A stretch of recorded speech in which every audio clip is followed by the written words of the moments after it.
Assalamualaikum warahmatullahi wabarakatuh. Bagaimana kabar kalian? Semoga kabar kalian dalam keadaan sehat walafiat.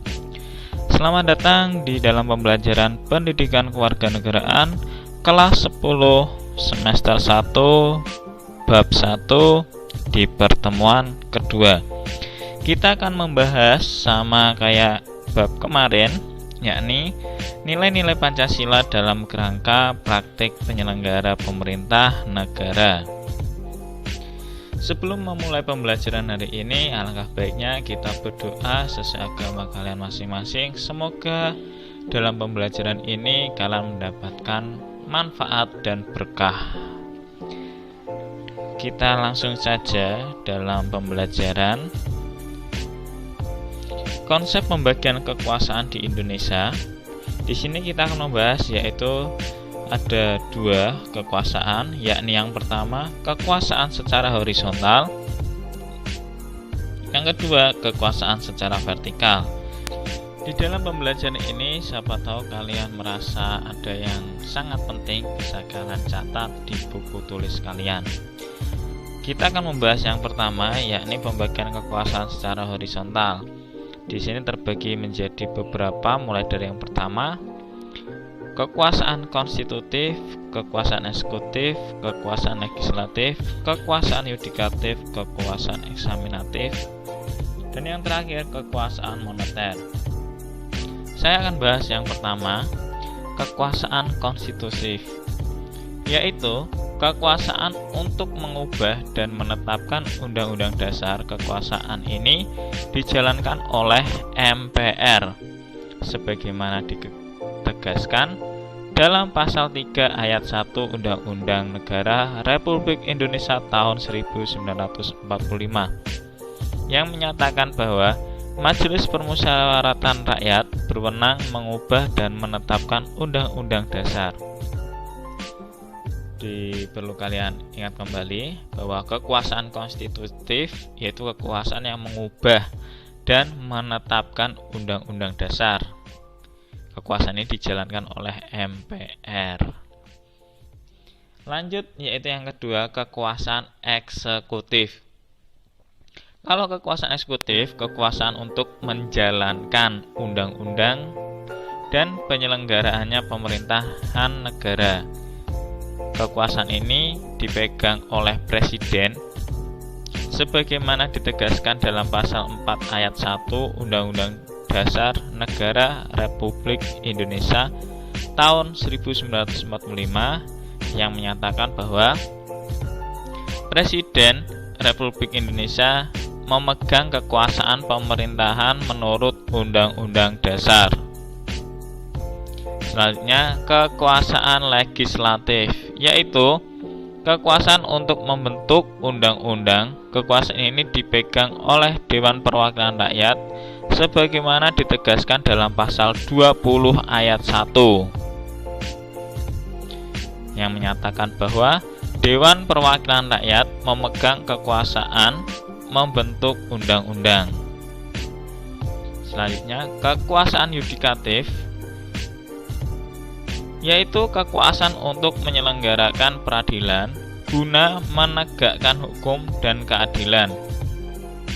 Kekuasaan ini dipegang oleh Mahkamah Agung dan Mahkamah Konstitusi sebagaimana ditegaskan dalam pasal 24 ayat 2. Selanjutnya, kekuasaan eksaminatif, yaitu kekuasaan yang berhubungan dengan penyelenggaraan pemeriksa atas pengelolaan dan tanggung jawab tentang keuangan negara.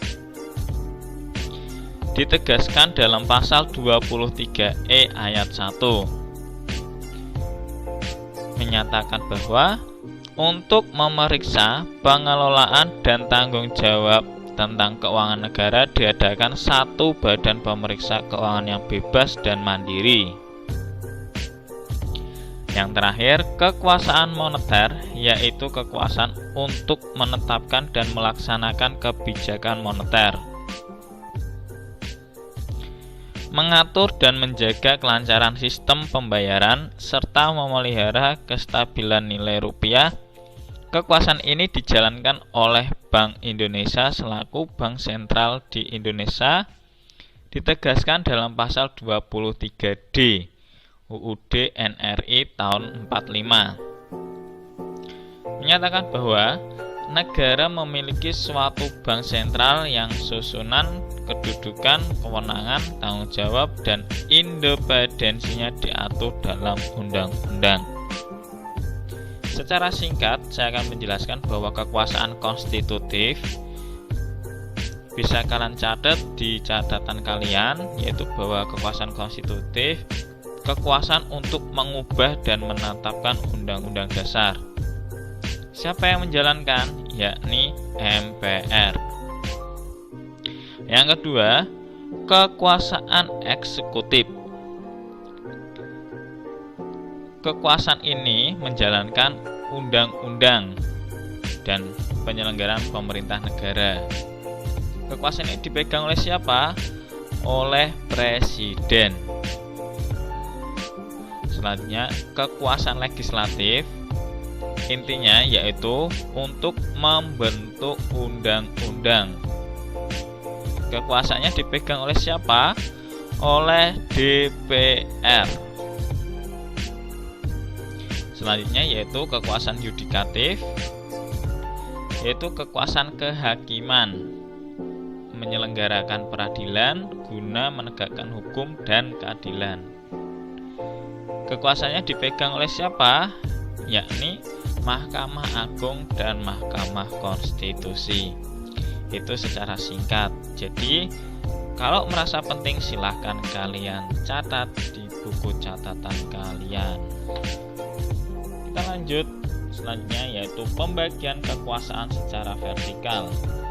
Pembagian kekuasaan secara vertikal merupakan pembagian kekuasaan berdasarkan tingkatannya, yaitu pembagian kekuasaan antara beberapa tingkatan pemerintah. Pasal 18 ayat 1 Undang-Undang Negara Republik Indonesia tahun 45 menyatakan bahwa Negara Kesatuan Republik Indonesia dibagi atas daerah-daerah provinsi, dan daerah provinsi itu dibagi atas kabupaten dan kota, yang tiap-tiap provinsi, kabupaten, dan kota mempunyai pemerintahan daerah yang diatur dengan undang-undang. Berdasarkan ketentuan tersebut, pembagian secara vertikal di negara Indonesia berlangsung antara pemerintahan pusat dan pemerintahan daerah. Pada pemerintahan daerah berlangsung pula pembagian kekuasaan secara vertikal yang ditentukan oleh pemerintahan pusat. Hubungan antara pemerintahan provinsi dan pemerintahan kabupaten terjalin dengan koordinasi, pembinaan, dan pengawasan oleh pemerintah pusat dalam bidang administrasi dan kewilayahan. Pembagian kekuasaan secara vertikal muncul sebagai konsekuensi dari diterapkannya asas desentralisasi di Negara Kesatuan Republik Indonesia. Dengan asas tersebut, pemerintahan pusat menyerahkan wewenang pemerintahan kepada pemerintahan daerah otonom untuk mengurus dan mengatur sendiri urusan pemerintah di daerahnya, kecuali urusan pemerintahan yang menjadi kewenangan pemerintahan pusat, yaitu kewenangan yang berkaitan dengan politik luar negeri, pertahanan, keamanan, justisi, agama, dan moneter, dan fiskal. Hal tersebut ditegaskan dalam pasal 18 ayat 5 UUD NRI tahun 45 yang menyatakan pemerintahan daerah menjalankan otonomi seluas-luasnya kecuali urusan pemerintahan yang oleh undang-undang ditentukan sebagai urusan pemerintahan pusat. Nah, jadi segitu yang bisa sampaikan. Jadi yang pertama, kalian bisa tahu maupun kekuasaan secara vertikal. Untuk lebih lanjutnya, mungkin kalian ada pertanyaan terkait tentang bab ini, bisa kalian tanya sesuai dengan platform yang disediakan oleh guru kalian. Dan di sini saya juga akan berikan tugas mandiri buat kalian untuk kalian lebih paham dan lebih jelas dan bisa kalian mempelajari sendiri Siapa tahu kalian juga bisa menambah wawasan secara luas. Tugas mandirinya yakni melakukan identifikasi terhadap tugas dan wewenang setiap lembaga negara yang tercantum dalam tabel. Untuk melakukan kegiatan ini, kalian bisa membaca Undang-Undang Negara Republik Indonesia tahun 45 dan peraturan perundang-undangan yang relevan. Tulislah hasil identifikasi kalian pada tabel di bawah ini. Nama lembaga negara di sini cukup 3 saja untuk kalian kerjakan. Yang pertama MPR, DPR, DPD. Yang kalian kerjakan yaitu dasar hukumnya apa, tugas dan wewenangnya dia apa. Silahkan kalian kerjakan tersebut dengan platform yang sudah disediakan oleh guru kalian. Pastikan kalian kerjakan dengan mandiri dan dikerjakan di rumah. Terima kasih, cukup sekian yang bisa saya sampaikan pada kesempatan kali ini. Semoga bisa bermanfaat buat kalian. Mungkin kalau ada yang mau ditanyakan, kalian bisa menanyakan kepada guru kalian dengan menggunakan platform yang sudah tersedia. Saya ucapkan terima kasih. Wassalamualaikum warahmatullahi wabarakatuh.